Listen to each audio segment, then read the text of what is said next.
Welcome, everyone, and good afternoon. Welcome to the gener8tor Founder Series Spotlight. I'm Troy Vossler, co-founder of gener8tor, and today I am joined by Seth Terry, the co-founder and CEO of New Day Hydrogen. Welcome, Seth. Thank you very much. Let's jump Appreciate being in. here. So, please Okay. start by introducing yourself and your company. So, tell us a little bit about New Day Hydrogen. How did it get started? What's the genesis story behind the company, and what do you all do? Yeah, so actually a product of the pandemic in many ways. So my background personally is in sustainability, really focused on primarily wastewater treatment and looking at upcycling products out of wastewater. Most prominently, having done so in beverage wastewaters from beer production. And looking at how to upcycle some of the dissolved component of that typically does not find its way back into beneficial use. So we were able to find a way to overexpress protein in microbes and turn that into an animal feed ingredient. And then move that along into its own use. So I had a chance to, as a part of an exit in about 2016-17, to take a look really at what was driving a lot of sustainability and climate. And of course, that's energy. So I took my first deep dive into renewables, into hydrogen, and energy efficiency, and ended up founding the company at the very end of 2020, meeting co-founders in my garage space as we were huddling for the pandemic. Oh, it's a great pandemic story. And you're doing good by the environment, so even double win in that regard. Um, Tell us about the current status of the company. So whether that's traction or revenue, Yeah. notable customers, financing, however you want to define traction, whatever you're comfortable sharing, what's the current status of New Day Yeah, Hydrogen? absolutely. So, we're a project and ecosystem development company, really working on affordability for early transition space. So we've developed what we call a hub starter system. It makes hydrogen on site and performs everything necessary from compression to storage of that hydrogen so that we can use it for fueling vehicles or for other uses where it may be beneficial, but all of this at a very small scale. Think about 3 containers type of scale for the footprint. Think about tens of vehicles that we're looking at trying to fuel. We've been fortunate to have traction going back, really, I'd say some of the earliest traction was being part of the gBETA system here in Colorado. And then moving that into some traction with respect to grant awards, getting state and grant awards at the federal level, totaling about $10 million that have gone in or going into the company. That's awesome. Congratulations. And I forgot Thank about you. that. So did you work on the program with Vanessa in Colorado? I did Nice. All indeed. right. Vanessa Huerta Love it. was instrumental in getting us over some early hiccups and really helping us to hone our message and to provide focus on really what we were doing. I love it. So I kind of previewed that, but where are you and the company located? So we are in just south of Denver, Colorado, in Inglewood, Colorado. Nice. And why Inglewood or why Colorado when you think about, where the company's based? Yeah, I mean, there's just actually a great ecosystem out here. I mean, the short answer is great luck. I and my co-founder, that are still working on this, we're happen to be based here. But beyond that, excellent public university system here. National lab, of course, of significant repute, and a reputation, and state focus on air quality here, and ultimately a 100% zero emissions pledge by 2050. So really starting to take some of those steps important on the policy level that involve climate change, and then most acutely right now, feeling it in a lot of ways, the drought and the snow, the snow problems that we're facing right now. Yeah, indeed. All right, switch a little bit to kind of your founder journey. What was the biggest challenge that you have faced as a founder, and how did you overcome it? Yeah, and this really goes back a lot to little that we mentioned here, working with Vanessa. Is really surviving that early startup phase in what amounts to a startup sector. Hydrogen has gone through some cycles of hype and froth, and then followed by some pretty significant valleys right now. And even during the froth, it wasn't enough, of course, just to be focused on hydrogen, focused on zero emissions and the role that hydrogen could play in that transition. But really, we needed to develop some traction. Really had some, needed to talk to investors, talk to other stakeholders about what it was we were doing, but ultimately to make sure that the founding team had focus and knew what it was doing every day when it woke up. So what really helped us was to work on what some of those actionable milestones would be. So we focused really on early stakeholder engagement, focusing on letters of intent, interest from fleet stakeholders in particular for what we ultimately decided was going to be our model. And then really taking that to the next step and turning that into a project. One that we, quite frankly, made up and conceived of in our own minds, but it was focused on centralized transportation, serving centralized fleets in Denver in association with some of the local community development going on down there from an infrastructure and building standpoint, but also from trying to improve the quality of life for people that had been impacted negatively by emissions and by transportation. Right on. What's one thing you wish you had learned sooner as a founder? Well, I learned it in my last founding experience, and it really is, cash. Cash is king, and ultimately that's what the survival of companies is all about. I mean, you can go for a while, certainly bootstrapping and doing what you need to do importantly in the beginning, but ultimately you just can't accomplish anything without cash. And so it's really important to have that early validation, the early traction, so that you can start attracting the investment necessary to keep the company alive and the vision alive. Yeah. So you already told us about the first gen. You went through our gBETA pre-accelerator program. That was a Yep. partnership with OEdit there in Colorado, if I recall correctly. And then from there, the U.S. Venture Sustainability Accelerator. Is that correct?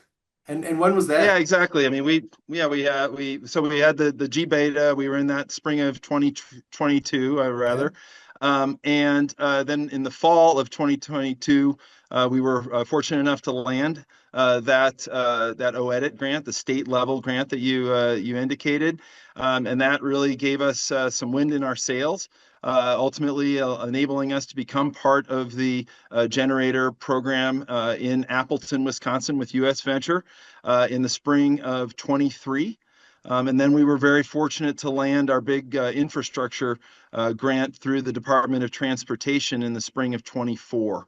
Really largely, I think, again, just the focus, the added attention here that we were, as we matured as a company, as a founding team, that enabled us, fortunately, to get another safe investment into the company that came on the heels of the CFI. And then we were fortunate enough to get one more Department of Energy award in the fall of 24 to help us on the vehicle side of what we're doing. So certainly successful on those grants. So way to go on that. So, Yeah, I mean, um, that's a double-edged sword, as you know. It's certainly through 2025, but we are very fortunate to be revalidated with our infrastructure grant and moving forward with all of our phase one work. tell me more then about the accelerator. Both the gBETA and the U.S. Venture Sustainability Program. And how would you say the accelerator helped you the most? Well, you're really working on that focus, the messaging component. Andrew Schmitz was just great as a managing director, as Vanessa had been for us while we were locally here. We also were working with Ryan Jeffrey out of Chicago, and more formally in the broader sustainability group, gener8tor. So there was some good cross fertilization going on there. It was it's just good to go out and have to if you will, defend your work in front of others, in front of other founders, all of whom are have their very strong qualities and abilities, but all of us also who have our own cracks and limitations. And so it was great to be able to see other founders going through the same struggle fest as we were, but at the same time coming out and being successful with that. So it was good from a focus standpoint, good from our own ecosystem and broader socialization aspect, because it can be pretty lonely sitting in that founder's chair. Yeah, so that segues nicely into my next question, which is, what advice do you have for entrepreneurs and founders that are considering an accelerator program? Yeah, I mean, I think there are some great soft benefits, as I just spoke to.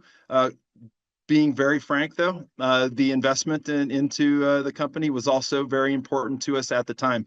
We were in a position where we had been bootstrapping for quite some time, and it was wonderful to have the validation, bringing some capital into the company and being able to move forwards with some initiatives, and also be able to keep our team together, but by providing a little bit of compensation on that front as well. So it's something that you really need. It's an individual thing, and you need to consider what the value of that investment is. But as I say, I think that the money was wonderful at the time that we had it. It was critical, really, at the time we had it. But then all the soft benefits that came beyond that were wonderful to take with us as well. Yeah. And then tell me about your favorite part of the program, or perhaps the favorite connection that you made either during the program or anytime up until the present. I mean, absolutely. I mean, I mentioned, the other founders that we were fortunate enough to get to know. Uh, Several of us are still at it. Unfortunately, a few have not been able to keep the lights on with what they're doing. But again, just some really really strong connections that we made in that process are. For whatever reason, you just never know how a particular class is going to be, whether you're in high school or college or in an accelerator. But our class really bonded strongly, so we got to know each other quite well. Maybe as a function of coming out of the pandemic and being really excited to gather a little bit in the presence of others. But then, like I said, I've already shouted out the managing directors that were part of our journey as well. And they definitely have maintained a connection with them as well. So Yeah, those are all the great pieces of being part of the generator program. yeah, definitely shout out to Vanessa and Andrew on the managing director side. I also will stress, I think the cohort camaraderie piece is like an undervalued aspect. Just the fact that you're meeting people going through similar trials and tribulations at the same time. There's almost this like positive peer pressure that is one way I Yes. would describe it. Yeah.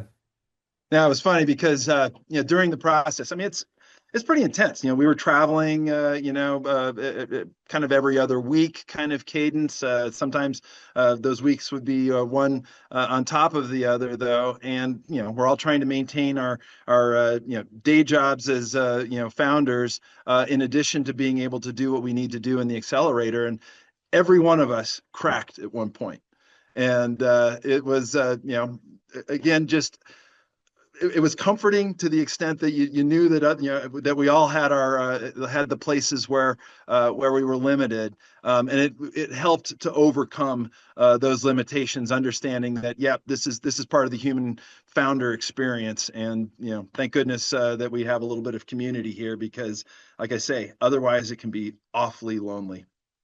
Yeah, indeed.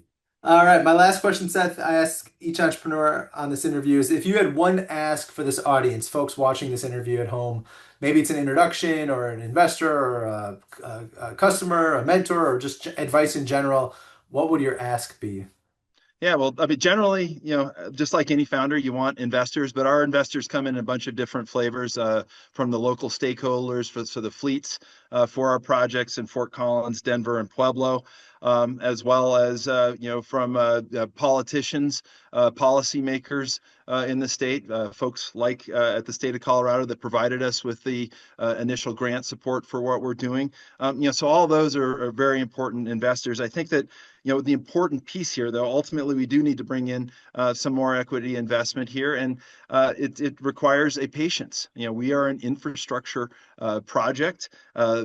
Infrastructure investment in the U.S. is in a little bit of a state of flux right now, as we sort out national policy on that. And I have confidence that it will be sorted out, and that certainly projects like those that we're doing that are, have non-dilutive support from the grants are going to play a significant role in that. So, but it takes somebody to understand the mission of what we're doing and to be able to see where that's going to fit and how the affordability of what we're trying to provide in that transition makes a lot of sense, on a national policy level as well as on a local policy level. Right on. Well, Seth, I appreciate the time. We're going to include a link to New Day Hydrogen in the description. Make sure to check it Thank you. out. If you fit any of those descriptions, maybe you're a customer, an investor, a state agency, a federal agency, whatever intersection you may have with their technology. Really a pleasure, Seth. Congratulations on all the success, and thanks for Thank you. chatting with me.